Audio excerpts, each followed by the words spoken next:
There are a few unwritten rules in our little town of Red Rock Ridge. 1. Don't cut in line at Rita's Diner on Friday chilly night. 2. Never question Earl Jenkins' conspiracy chalkboard unless you want a 3-hour lecture. And 3. And this one's carved in stenito knot. Under any circumstances, enter the Danner family barn without permission. Especially not after Grandpa Hank's had his morning coffee and is halfway through reading the Constitution to the goats. But of course, the HOA patrol didn't get the memo. At 8:42 a.m. on a cloudy Wednesday, I was live streaming a goat yoga class for our farm's social page when I saw them, Mindy from the HOA, and her psychic, clipboard-wielding Troy, creeping up our driveway in their matching Sunset Bluffs Oversight Committee polos. They moved like raccoons in khakis. "This is private property," I called out, still in a downward dog pose. Mindy gave me a smug smile. "We're just checking on a potential zoning violation," she said, stepping right over a hand-painted sign that read, "Trespassers will meet Jesus. He has questions." They didn't knock. They didn't hesitate. They walked straight into the barn like they owned the place. That's when Grandpa Hank emerged from behind the tractor. No yelling. No threats. Just a slow walk to the barn door. A calm clang as he shut it, and the crisp spin of a padlock. Then, in that same gravel-deep voice he uses during tornado warnings, he turned to me and said, "Call the sheriff. Ellie, we got 2 uninvited bureaucrats locked in my barn, and I'm pretty sure that still counts as trespassing." Sheriff Daniels showed up 15 minutes later, rubbing his temples like he already had a migraine. This was the same guy who once had to arrest a flamingo thief at the HOA's garden gala. But even he looked stunned. "Hank, what the hell's going on?" he asked. "Preventing an illegal search and seizure," Grandpa replied, arms folded like a Constitution-loving scarecrow. Then came the banging from inside. A thud, a scream, and something like a metal shelf crashing.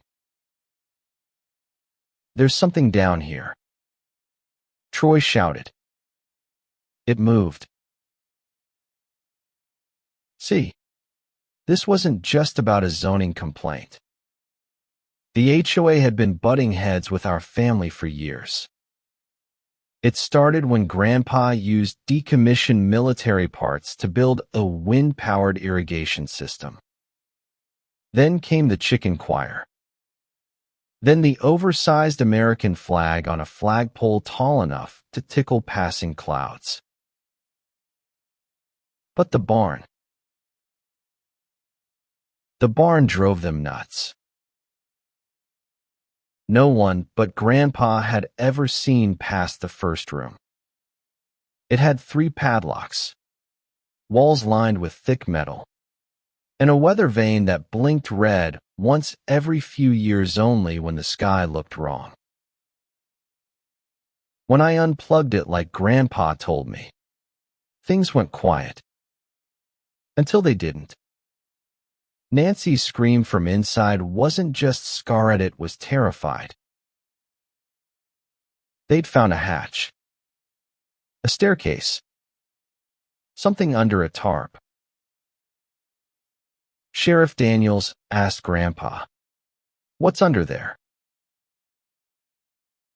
Grandpa just said, "You don't want to know?"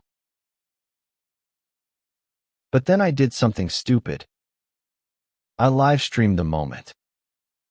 Through a knothole, I caught a glimpse of what they saw, a cryo tank, glowing faintly, with something semi-on inside. That clip went viral in under an hour. Soon, black SUVs with no tags pulled up like a funeral procession. No locals. No plates. Just tinted windows and boots that didn't make noise. The agents didn't introduce themselves. They didn't need to.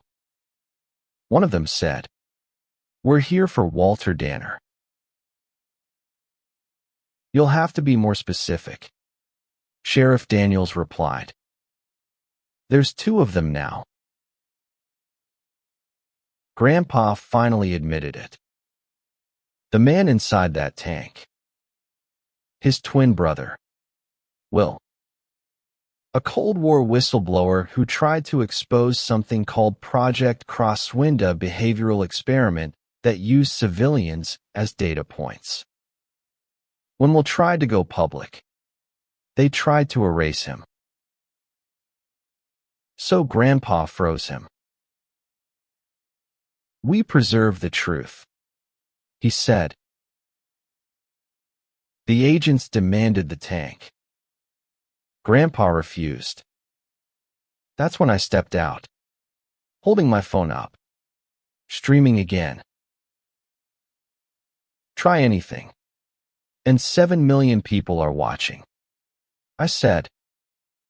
"This isn't just a barn. It's a vault of evidence. You take that man. You're erasing history." They paused. Just long enough. Back inside, the hum returned. The cryo tank lit up. Will was waking up. Grandpa handed me a memory stick. "If this goes sideways, get this to someone who still gives a damn."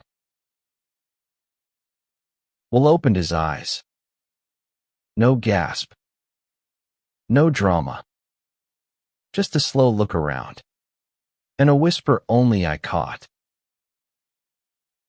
"Run." But we didn't. We stood our ground. Because sometimes, the truth is worth more than safety. And the moment it wakes up, you don't bury it again without a fight. So what would you do if your town's secrets were buried in your backyard? Let me know in the comments. Especially if you've ever tangled with an HOA gone rogue. I'd love to hear your side.